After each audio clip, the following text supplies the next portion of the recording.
ছোট মোলা দিয়ে এইভাবে যদি শুটকি রান্না করা যায় তাহলে ভাত একটু বেশিই লাগে। তো আসসালামু আলাইকুম ভিউয়ার্স, কেমন আছেন? আশা করি অনেক ভালো আছেন। আলহামদুলিল্লাহ আমরাও ভালো আছি। প্রতিদিনের মতো আরেকটা ব্লগ নিয়ে চলে আসলাম। আমার আজকের ব্লগটা একেবারেই ছোট, অনেক ছোট একটা ব্লগ বানিয়েছি। তো এখানে হচ্ছে ডিম পোচ করে নিচ্ছি। ডিম পোচ করে যে ভুনা করা হয় এটাও কিন্তু খেতে বেশ মজা লাগে। তো আমি ডিমগুলো পোচ করে নিচ্ছি। এখানে ডিম পোচ করে উঠিয়ে রেখে তারপরে এই তেলের মধ্যেই আমি পেঁয়াজ কুচি দিয়ে দিব।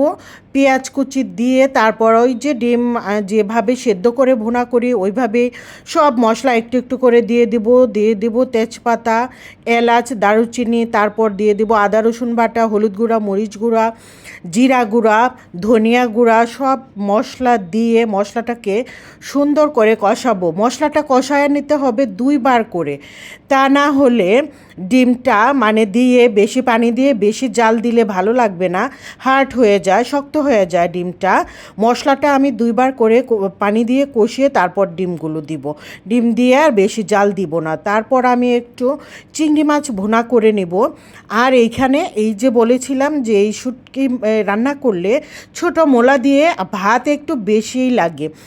আসলে আমার ছোট ছোট মোলা দিয়ে এই শুটকি রান্নাটা এত মজা লাগে খেতে, আর ভীষণ মজা ছিল। মূলা কেটে নিয়ে তারপর এটা হচ্ছে পাতা মাছের শুটকি বলে, যে ফ্যাও মাছের শুটকি অনেকে বলে, যাই হোক পাতলা পাতলা শুটকি, ওইটা কষিয়ে বেশি করে রসুন কাঁচামরিচ দিয়ে এইভাবে শুটকির সাথে মোলার সাথে আমি একটা আলুও দিয়েছিলাম কেটে, বেশি করে কাঁচামরিচ দিয়ে এইভাবে রান্না করে নিলাম।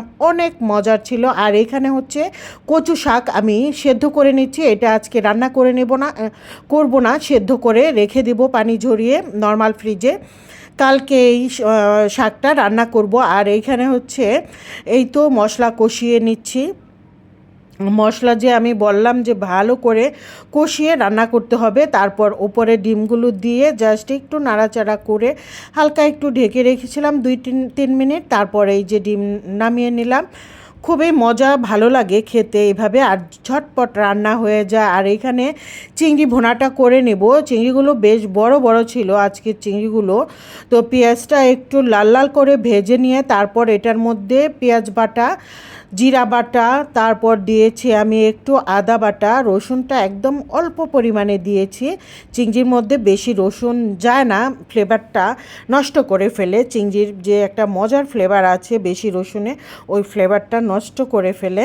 তারপর কাঁচামরিচ দিয়ে দিলাম। তারপর হচ্ছে এই তো জিরা গুঁড়া দিয়েছিলাম। এই ছিল আমার আজকের ভিডিও। সবাই ভালো থাকবেন। আল্লাহ হাফেজ।